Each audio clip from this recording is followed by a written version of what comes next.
and thereby deter crime.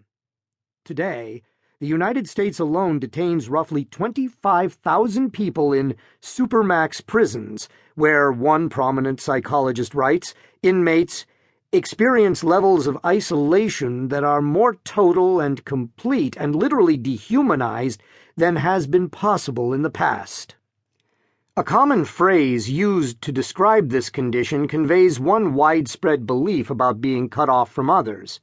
It is, say both critics and advocates of solitary confinement, a living death.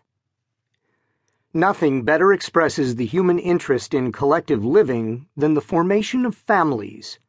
Throughout history and in all cultures, families, not individuals, have been the fundamental building blocks of social and economic life. And for good reason. As evolutionary biologists argue, living with others offered a competitive advantage to members of the first human societies because it provided security, access to food, and a means of reproduction. Through natural selection, argue the social scientists Nicholas Christakis and James Fowler, our species developed a genetic disposition to establish close social ties.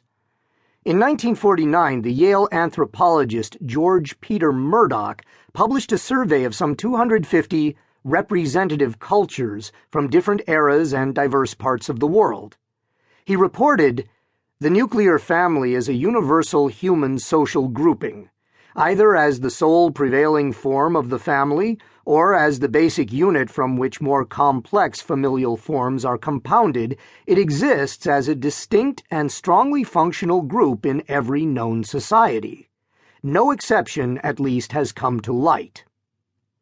Since then, scholars have challenged Murdoch's argument, identifying domestic arrangements such as the kibbutz that don't fit into his nuclear model. Yet their counterexamples are always alternative collectives, typically including more people than the conventional family. Though this debate remains unsettled, there's one thing both sides would agree on. Human societies, at all times and places, have organized themselves around the will to live with others, not alone. But not anymore. During the past half-century, our species has embarked on a remarkable social experiment. For the first time in human history, great numbers of people, at all ages, in all places, of every political persuasion, have begun settling down as singletons. In this book, I use the term singletons for people who live alone. Singles may or may not live alone. Some live with a romantic partner or roommates or children, and so not all singles are singletons. Until recently, most of us married young and parted only at death. If death came early, we remarried quickly. If late, we moved in with family or they with us. Now we marry later. The Pew Research Center reports that the average age of first marriage for men and women is the highest ever recorded, having risen by roughly 5 years in the past half-century. We divorce and stay single for years or decades. We survive our spouses and do whatever we can to avoid moving in with others, even, perhaps especially, our children. We cycle in and out of different living arrangements, alone, together, alone. Not long ago, it might have made sense to treat living on our own as a transitional stage between more durable arrangements, whether coupling up with a partner or moving into an institutional home. This is no longer appropriate because today, for the first time in centuries, the majority of all American adults are single.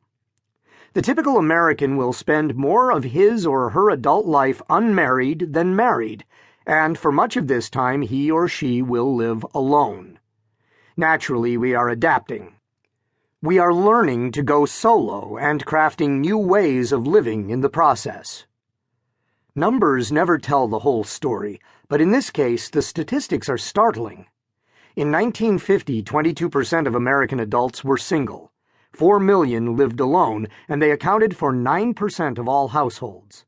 In those days, living alone was by far most common in the open, sprawling